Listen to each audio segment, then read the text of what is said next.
So hello guys, कैसे हैं आप सब। आज हम एक्सप्लेन करने वाले हैं दी हॉट टब मूवी को। तो वीडियो शुरू करने से पहले हमारे चैनल को सब्सक्राइब करके बेल आइकन को प्रेस कर दें। तो कहानी की शुरुआत होती है और हम देखते हैं एक मोटे काले इंसान को जिसका नाम निक है और वो एक डॉग केयर सेंटर में काम करता है। तभी वहाँ पर हम एक बंदे को देखते हैं जिसके कुत्ते ने उसकी गाड़ी की चाबी निगल ली होती है।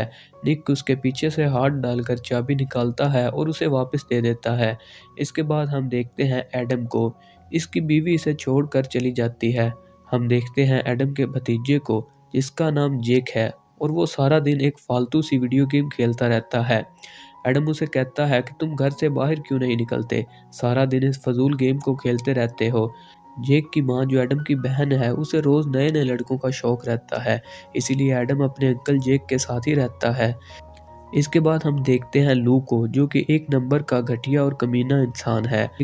एडम को निक की कॉल आती है। निक उसे बताता है कि लू ने खुदकुशी करने की कोशिश की। डॉक्टर कहता है कि अब वो ठीक है, लेकिन तुम्हें कुछ दिन चाहिए कि उसके साथ वक्त गुजारो ताकि वो दोबारा ऐसी हरकत करने की कोशिश ना करे। निक और एडम लू को मिलने जाते हैं। वो इसका दिल बहलाने के लिए इसे कहते हैं कि हम सब कोडियक वैली चलेंगे, जहाँ पर हम तब गए थे जब हम जवान थे। सुबह वो सब कोडियक वैली जाने के लिए घर से निकलने लगते हैं।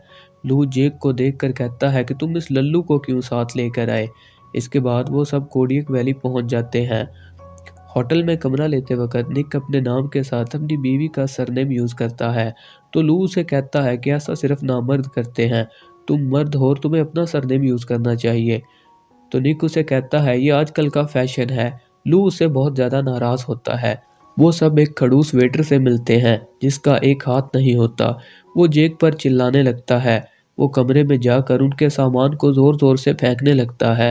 रात को वो सब बैठकर बातें कर रहे होते हैं तो अचानक दरवाज़ा खुलता है और वो सब एक हॉट टब को देखते हैं।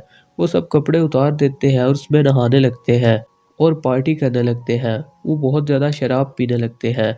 लू अपने साथ एक रशियन ड्रिंक लाता है जिसका नाम चिनोबली होता है। वो हॉट टब के सर्किट पर गिर जाती है और शॉर्ट सर्किट हो जाता है। सुबह वो उठते हैं तो लू उल्टी कर देता है। इसके बाद वो स्कीइंग करने जाते हैं। जब वो ऊपर से गिरते हैं तो निक कहता है कि ऐसा लग रहा है कि जैसे मैं 19 साल का हो गया हूँ। जब वो अपने इर्द गिर्द देखते हैं तो वो चौंक जाते हैं क्योंकि उनके इर्द गिर्द लोग सब ओल्ड फैशन होते हैं। उन्हें अभी तक पता नहीं चलता कि वो 80s में आ गए हैं। इसके बाद निक एक लड़की से पूछता है कि माइकल जैक्सन का रंग क्या है। वो कहती है ब्लैक। निक चिल्लाने लगता है और अपने कमरे में भाग जाता है। दरवाजे पर दस्तक होती है तो वो सब डर जाते हैं। जब वो दरवाज़ा खोलते हैं तो बाहर वही खड़ूस वेटर होता है, लेकिन इसका हाथ ठीक होता है और वो इनसे अच्छे से बात करता है। वो सब हॉट टब को देखने लगते हैं। जेक कहता है कि हम पे कोई यकीन करेगा कि हम इसमें बैठकर टाइम में पीछे आ गए हैं। लू टॉयलेट जाता है और वो खुद को शीशे में देखकर चौंक जाता है। वो निक और एडम को बुलाता है। जब वो खुद को शीशे में देखते हैं तो वो जवान हो जाते हैं जैसे वो अपने कॉलेज के दिनों में थे। एडम लू से लड़ने लगता है। वो कहता है कि मैं तुम्हारी वजह से 80s में फंस गया और मुझे 80s से नफरत है। निक भी रोने लगता है। वो कहता है कि मेरी नौकरी चली जाएगी और मेरी बीवी भी मुझे छोड़ देगी। वो एक बूढ़े को देखते हैं। वो कहता है कि मैं हॉट टब ठीक करने आया था। वो बाहर जाते हैं तो हॉट टब चल रहा होता है लेकिन अचानक बंद हो जाता है। वो पीछे देखते हैं तो बूढ़ा गायब हो जाता है। वो सब फैसला करते हैं कि हम वो सब करेंगे जो हमने पहले किया था। एडम का जैनी के साथ ब्रेकअप होता है। वो कहता है कि वो फिर से ब्रेकअप करेगा। इसके बाद वो एडम की बहन से मिलते हैं जिसका नाम कैली है और वो रंगीन मिजाज औरत है। रात को एडम अपनी गर्लफ्रेंड से मिलता है और उससे बातें करने लगता है। वो एडम को किस करने लगती है तो एडम को पुराना वक्त याद आता है जब उसने एडम के साथ ब्रेकअप किया था और उसकी आंख पर वार किया था। लू ब्लेम से टकराता है। ब्लेम को बहुत गुस्सा आता है और वो लू को मारने लगता है। लू को मारने के बाद वो इसका बैग अपने साथ ले जाता है। लू को एक लड़की मिलती है। वो उसे कहती है कि मेरे घर मेरे साथ चलो, मैं तुम्हारा ख्याल रखूंगी। वो दोनों इसके साथ चले जाते हैं। वो लू को बताती है कि मुझे एक साथ दो लड़कों का शौक है। वो कार्यक्रम शुरू करने वाली होती है तो उसे फोन आता है। इतने में जेक वहां से भाग जाता है। जेक एडम को कहता है कि आपको अब तक इस लड़की से ब्रेकअप कर लेना चाहिए था जैसे आपने पहले किया था। रात को वो इकट्ठे बैठे होते हैं तो एडम कहता है कि मैंने जैनी से ब्रेकअप नहीं किया। लू बहुत ज्यादा नाराज होता है क्योंकि उसे बहुत ज्यादा मार पड़ी होती है। इसके बाद हम ब्लेम को देखते हैं जो लू के सामान की तलाशी ले रहा होता है। ब्लेम को उसके बैग में रशियन ड्रिंक मिलती है, जिससे वो समझता है कि वो जासूस है और उनके देश में जासूसी करने आए हैं। जेक जेनी से ब्रेकअप करने जाता है तो जेनी को बहुत गुस्सा आता है और वो उसे वहीं पर कांटा मार देती है। एडम अपने कमरे में बैठा होता है तो वो बूढ़ा उन्हें फिर से मिलता है। वो उन्हें बताता है कि टाइम पोर्टल ठीक होने वाला है और वो फिर से गायब हो जाता है।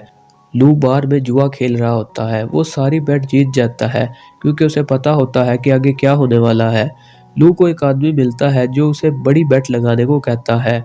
लू उसे कहता है कि अगर मैं बेट जीत गया तो तुम्हारी वाइफ मेरा लॉलीपॉप चूसेगी। वो आदमी कहता है ठीक है, लेकिन अगर तुम हार गए तो तुम अपने दोस्त का लॉलीपॉप चूसोगे। उनकी शर्त लग जाती है। लू शर्त हार जाता है। वो आदमी इसके सारे पैसे ले लेता है। वो लू को लॉलीपॉप चूसने को कहता है। लू मुंह में लेने वाला होता है तो निक बेहोश हो जाता है। जब निक को होश आती है तो वो देखता है कि उसका पप्पू निक के मुंह पर उल्टी कर चुका है। दूसरी तरफ एडम को एक और लड़की से प्यार हो जाता है। वो लड़की इसे अपने साथ अपने घर लेकर जाती है। वो दोनों एक दूसरे से प्यार करने लगते हैं। वो एक दूसरे को किस भी करते हैं। निक और लू बार में बैठे होते हैं तो निक कहता है कि मैंने अपनी बीवी के लिए म्यूजिक को छोड़ा और वो मुझे चीट कर रही है। वो कहता है कि अब मैं उसे छोड़ दूंगा और सिर्फ म्यूजिक में अपना कैरियर बनाऊंगा। इसके बाद वो बूढ़ा जेक को बताता है कि टाइम पोर्टल ठीक हो गया है, लेकिन उन्हें वक्त में पीछे जाने के लिए चिनोबली की जरूरत पड़ेगी, जो कि वही रशियन ड्रिंक है जो लू अपने साथ लाया था। निक स्टेज पर चढ़कर गाना गाने लगता है। वो इतना अच्छा गाना गाता है कि सब लोगों को पसंद आता है। जेक उन्हें बताता है कि वापस जाने के लिए हमें चिनोबली की जरूरत है। वो सब ब्लेम को ढूंढने लगते हैं। लू एडम की बहन के कमरे में जाता है। वो उसे ऑफर करती है और लू फौरन तैयार हो जाता है। जेक और एडम चिनोबली ढूंढ रहे होते हैं तो निक अपनी बीवी को फोन करता है, जिसकी उम्र अभी सिर्फ 9 साल होती है, और वो उसे डांटने लगता है। एडम उसे रोकने लगता है और जेक फोन काट देता है। वो सब एडम की बहन के कमरे में आते हैं और वो लू से मरवा रही होती है। जेक उसे रोकने लगता है तो वो गायब हो जाता है। लू कहता है कि मुझे समझ आ गया कि जेक मेरा बेटा है। एडम कहता है कि तुम जो कर रहे थे उसे पूरा करो। वो दोनों कमरे के बाहर खड़े हो जाते हैं और उनकी आवाजें सुनने लगते हैं। लू उसे पूरी तरह से पील रहा होता है। इसके बाद जेक वापस आ जाता है और वो सब ब्लेम को ढूंढने लगते हैं। उन्हें ब्लेम मिल जाता है। लू ब्लेम से लड़ने लगता है। वो उसे बहुत मारता है और चिनोबली छीन लेता है। वो सब होटल वापस जाने लगते हैं तो इस वेटर के हाथ से एक गाड़ी टकराती है और इसका हाथ कट जाता है। इतने में ब्लेम और उसके साथी भी वहां पर आ जाते हैं। वो सब अपने रूम में जाते हैं और हॉट टब में कूदने लगते हैं। जेक चिनोबली को हॉट टब के सर्किट पर गिराता है। वो सब अपने वक्त में पहुंचने वाले होते हैं तो लू कहता है कि मैं तुम्हारे साथ नहीं जाऊंगा। वो एडम को बताता है कि मैंने सच में खुदकुशी करने की कोशिश की थी। तो एडम कहता है कि मैं तुम्हारा दोस्त हूँ और मैं तुम्हारे साथ रुकूंगा, लेकिन लू उसे धक्का देता है और वो वापस अपने वक्त में पहुंच जाते हैं। जब वो अपने टाइम पर पहुंचते हैं तो वो देखते हैं कि एक लैपटॉप पर उनके लिए एक पैगाम होता है। वो उसे ऑन करते हैं तो लू उन्हें बताता है कि अब मैं बिलियनियर हूँ और मुझे पता था कि वक्त में आगे क्या होने वाला है, और इसी इन्फॉर्मेशन से मैंने बहुत पैसा कमाया। जब वो उसी वेटर से मिलते हैं तो देखते हैं कि उसके दोनों हाथ ठीक होते हैं। वो वेटर से पूछते हैं कि ये कैसे हुआ। वो उन्हें बताता है कि जब मेरा हाथ कटा तो ब्लेम और उसके साथियों ने मुझे टाइम पर हॉस्पिटल पहुंचाया और मेरा हाथ बच गया। वो उन्हें बताता है कि आपके घर का पता मिस्टर लू ने दिया था और मैं इसे गूगल से छपवा कर लाया हूँ। लू गूगल का नाम बदल कर लूगल रख देता है। एडम जब अपने घर आता है तो उसकी शादी उसी लड़की से होती है जिससे वो प्यार करता है, और निक भी एक कामयाब सिंगर बन जाता है और उसकी बीवी उसे चीट नहीं करती। वो सब इकट्ठे बैठकर पार्टी कर रहे होते हैं और एडम कहता है कि मुझे कभी भी नहीं लगता था कि हम सब इस तरह इकट्ठे होंगे। और यहाँ पर मूवी ख़त्म हो जाती है। अगर आपको एक्सप्लेनेशन अच्छी लगी हो तो चैनल को सब्सक्राइब कर दो।